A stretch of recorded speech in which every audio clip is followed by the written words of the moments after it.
बच्चों, आज मैं आपको समुच्चय चैप्टर का एक्सरसाइज 1.1 के क्वेश्चन में कराने जा रहा हूँ। ध्यान देखिएगा, ठीक है ना। मैंने आप लोगों को 1.1 और 1.2 पढ़ाया हुआ है, लेकिन अभी मैं कुछ क्वेश्चन आपको, मुझे उम्मीद है कि आपको हो सकता है प्रॉब्लम क्रिएट कर रहा हो इससे 1.1 का, इसलिए मैं आपको 1.1 के क्वेश्चन बताने जा रहा हूँ। ध्यान देखिएगा, इसमें मैं आपको बताने जा रहा हूँ क्वेश्चन नंबर 2। क्वेश्चन नंबर 2 ये कह रहा है कि भारत के 10 सबसे अधिक प्रभावशाली लेखकों का संग्रह। बच्चों ध्यान से सुनिए, भारत के 10 सबसे अधिक प्रभावशाली लेखकों का संग्रह ये बोल रहा है वो, और हमें ये बताना है कि यह हमारा समुच्चय है या समुच्चय नहीं है। क्वेश्चन मैं एक बार लिख देता हूँ। क्वेश्चन नंबर 1 और इसका पार्ट 2 है, भारत के 10 सबसे प्रभावशाली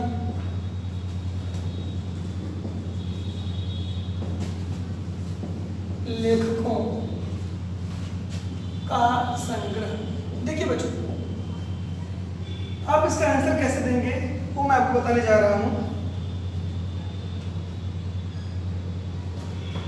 ध्यान देखिएगा बच्चों, इसका आंसर हम लिखेंगे कैसे। जैसे आपको ये बताना है कि यह हमारा समुच्चय है कि नहीं है, तो आप इसको लिखेंगे कैसे। देखिए बच्चों, मैं आपको एक बात बता दूं, किसी भी व्यक्ति का प्रभावशाली होना आप यह मेजर नहीं कर सकते, इसको माप नहीं सकते। कौन व्यक्ति कितना प्रभावशाली है इसका कोई मापदंड नहीं है। जैसे मैंने एक बार एग्जाम्पल दिया था जब मैं इसको पढ़ा रहा था कि कुछ लोग के अनुसार न्यूटन, कुछ लोग के अनुसार आइंस्टीन प्रभावशाली है। कुछ लोग से पूछोगे तो कहोगे नहीं न्यूटन ज़्यादा प्रभावशाली है, कुछ लोग से पूछोगे तो बोलेगा आइंस्टीन ज़्यादा प्रभावशाली है, कुछ लोग से बोलोगे तो बोलेगा ये टीचर ज़्यादा प्रभावशाली है, कुछ लोग दूसरे टीचर बहुत प्रभावशाली बोलेंगे। इसका मतलब क्या हुआ? इसका मतलब है किसी का भी प्रभाव नापने की कोई विधि हमारे पास नहीं है, ठीक। तो जिस कार्य के करने की विधि हमारे पास ना हो तो पूर्ण तरीके से परिभाषित नहीं होता, और जो पूर्ण तरीके से परिभाषित नहीं होता वो हमारा समुच्चय भी नहीं होता। तो हम लिखेंगे कि भारत के 10 प्रभावशाली लेखकों का जो संग्रह है यह समुच्चय नहीं है। पहले मैं ऐसे दूंगा, इसका आंसर दूंगा कि भारत के 10 सबसे प्रभावशाली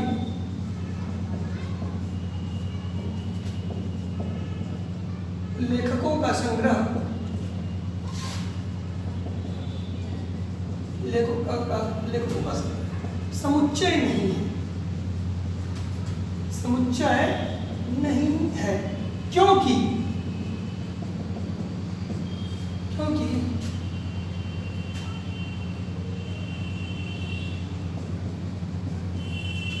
किसी व्यक्ति के प्रभावशाली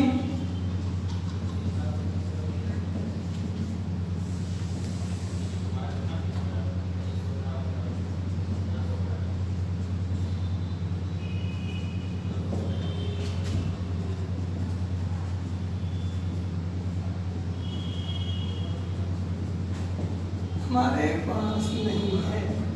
ध्यान देखिएगा मैंने क्या लिखा हुआ है, भारत के 10 सबसे प्रभावशाली लेखकों का संग्रह समुच्चय नहीं है, क्योंकि किसी व्यक्ति के प्रभावशाली होने का पैमाना हमारे पास नहीं है। यानी कि हम यह नहीं बता सकते कि कौन व्यक्ति कितना प्रभावशाली है, तो किसी भी व्यक्ति का प्रभाव हम नाप नहीं सकते। इसीलिए मैंने यहाँ लिखा पैमाना का मतलब नापना होता है बच्चों। जैसे किसी पैमाने स्केल होता है, स्केल का मतलब नापने से होता है, तो हम किसी भी व्यक्ति का प्रभाव नाप नहीं सकते। इसलिए क्वेश्चन नंबर 2 हमारा क्या नहीं है, समुच्चय नहीं है। ध्यान से देखिएगा, अब मैं आपको बताने जा रहा हूँ इसमें आप देख सकते हैं क्वेश्चन नंबर 3 में बोल रहा है विश्व के सर्वश्रेष्ठ 11 बल्लेबाजों का संग्रह। यह भी बच्चों हमारा समुच्चय नहीं है। ध्यान सुनिएगा, क्यों नहीं है?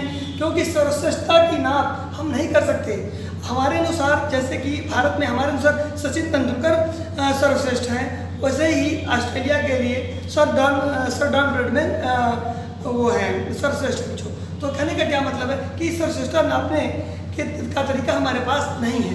ठीक, याद रखिएगा। तो क्वेश्चन नंबर 3 भी हमारा क्या है, समुच्चय नहीं है। लेकिन ध्यान सुनिएगा, इसका चौथा देखिए, आपकी कक्षा के सभी बालकों का संग्रह। आपकी कक्षा के सभी बालकों का संग्रह यह हमारा एक समुच्चय है। कैसे समुच्चय, ये सुनिएगा। मान लें आप ये कक्षा में 40 विद्यार्थी पढ़ते हैं, तो आप जानते होंगे कि 40 विद्यार्थियों का नाम, ठीक, क्लास टीचर के अटेंडेंस में, डायरी में या फिर अटेंडेंस में नोट होगा, ठीक है ना। तो आप ये, तो कहने का ये मतलब हमारा कि आप जब भी किसी भी व्यक्ति से पूछेंगे, क्लास टीचर से भी पूछेंगे तो वो बोलेगा कि आपकी कक्षा में 40 विद्यार्थी हैं। किसी दूसरे अध्यापक से भी पूछेंगे तो वो भी बोलेगा कि नहीं, इस कक्षा में 40 विद्यार्थी हैं। यानी कि आप जहाँ भी किसी से भी पूछेंगे तो वह आपकी कक्षा में 40 विद्यार्थी हैं, तो वह केवल और केवल उन 40 विद्यार्थियों का नाम ही लेगा। इसका क्या अर्थ हुआ? इसका यह अर्थ हुआ कि यह सुपरिभाषित है। इसकी परिभाषा जगह बदलने पर भी नहीं बदलती, ठीक है ना, याद रखिएगा। तो आपका हो जाएगा क्वेश्चन नंबर जो 4 है, ठीक है, ये हमारा क्या समुच्चय है। अब देखिएगा, अब मैं आपको बता दे रहा हूँ कि छठे में बच्चे बहुत कंफ्यूज होते हैं, लेकिन छठवां देखिएगा क्वेश्चन नंबर 6।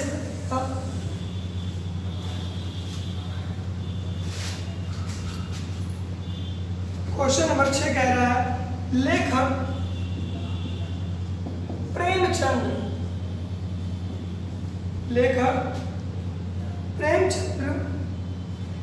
द्वारा लिखित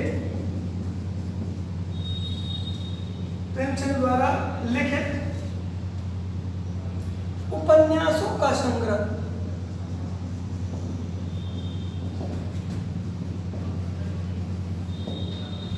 ध्यान से देखिएगा। अब लेखक प्रेमचंद द्वारा लिखित उपन्यासों का संग्रह, बच्चों यह हमारा समुच्चय है।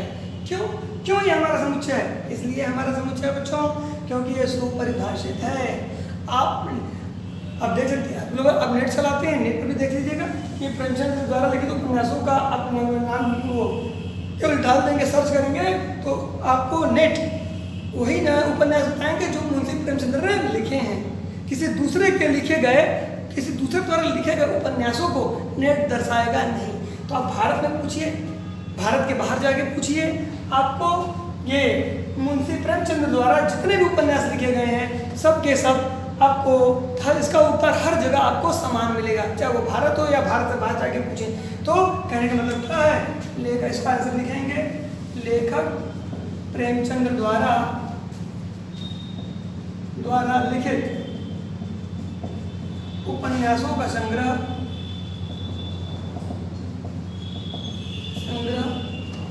एक समुच्चय है। ठीक, समुच्चय आप लिख देते हैं तो ये आपको इसका रीजन लिखने की कोई विशेष आवश्यकता नहीं बच्चों। यदि लिखना चाहते हैं तो आप लिख सकते हैं, क्योंकि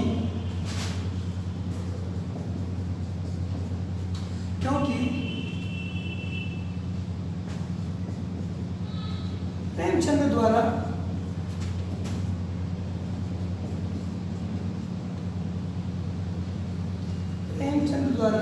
लिखित